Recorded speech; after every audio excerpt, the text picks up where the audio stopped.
Toda presupuestación tiene los dos elementos, ¿no? Tiene los elementos con los que cubres tus propios gastos y seguramente tienes algunos elementos que necesitan ser financiados. Creo que lo importante no solamente del gobierno que entra, sino de la estructura legal que se estableció, es que los gastos permanentes están cubiertos de ingresos permanentes y los gastos no permanentes están o deberían cubrirse con ingresos no permanentes. ¿Qué te implica esto? Esto te implica que las cosas que son de gasto corriente, ¿no es cierto?, irregular en el Estado, por ejemplo, el pago de los salarios, algunas cosas que son para mantener servicios, el propio bono de desarrollo humano, tú ya tienes con tus ingresos fiscales y tus ingresos por venta de petróleo o las otras fuentes de ingreso, tienes eso financiado. Los gastos que no son permanentes, que son aquellos de inversión, generalmente buscan financiamiento. Yo creo que aquí vamos a tener los dos casos. Un importante financiamiento que te cubre ya los ingresos, que te cubre los gastos que están previstos y que son de uso corriente, y seguramente vamos a necesitar también, como pasa en este o en cualquier otro país, una fuente de financiamiento externa para algo de inversión. ¿Tienen una idea de cuánto dinero van a tener que buscar? Esto lo va a presentar el presidente, digamos, apenas se pueda reunir con su equipo económico ya formal y establecer la proforma presupuestaria.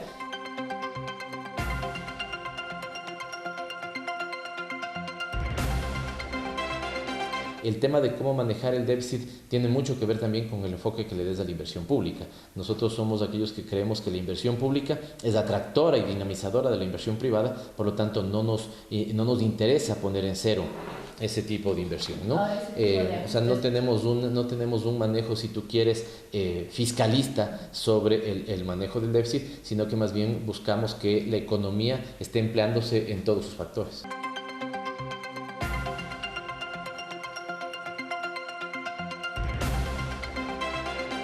Es cierto que ya tienes una inversión que te ha generado condiciones estructurales para que pueda haber más inversión privada.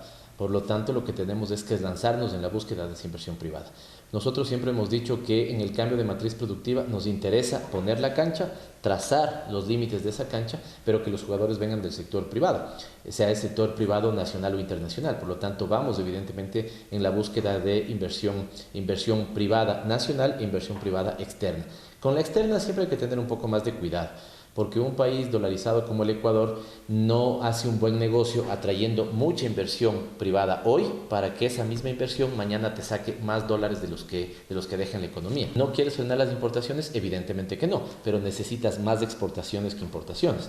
Evidentemente no quieres restringir los niveles, si tú quieres, de dólares que salen de la economía, pero es claro que una economía dolarizada necesita que haya más dólares que ingresen a la economía que los que salgan de esa economía. Usted dice que no se quiere frenar las importaciones, pero se quiere aumentar las exportaciones. Lo que se ha hecho en los últimos 2 años es justamente frenar esas importaciones y en base a eso se puede decir que el equilibrio ha sido que las exportaciones son positivas en ese aspecto.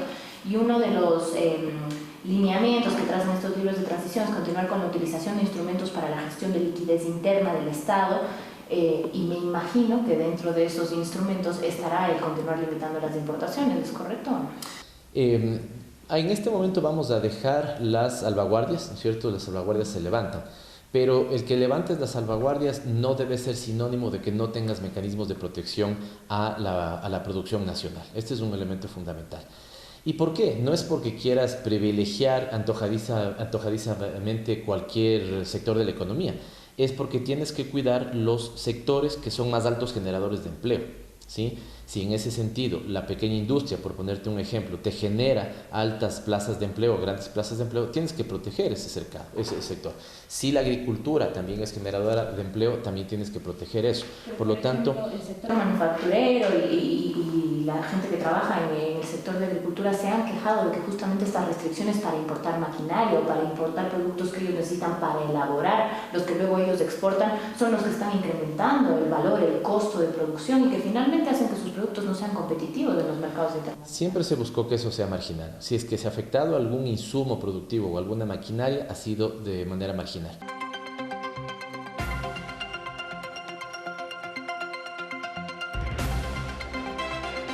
Partimos del convencimiento de que debemos tener un pacto por la producción y por el trabajo. Eso implica que todo lo que el gobierno deba hacer para que ese pacto funcione, lo va a hacer y le va a demandar al sector privado el cumplimiento de algunas metas. Te pongo algunos ejemplos.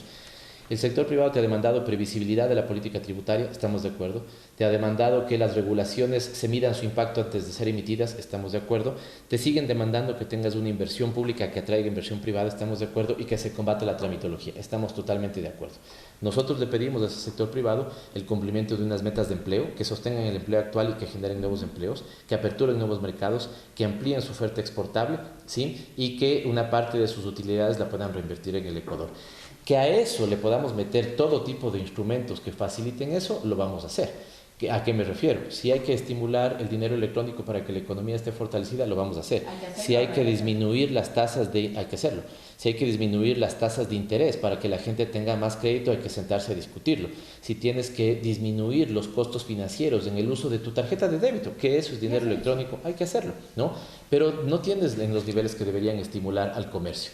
Cuando tú haces, tú como usuaria seguramente tienes mucho, compras hoy mucho más cosas con la utilización de tarjeta de débito, pero lo que le cobra el banco a el negocio en el que tú estás pagando para que ese servicio sea dado, seguramente es muy alto. Si hay que hacer préstamos del Banco Central a instituciones del Estado, ¿hay que hacerlas? Eso es parte de la política económica y eso la define el presidente de la República.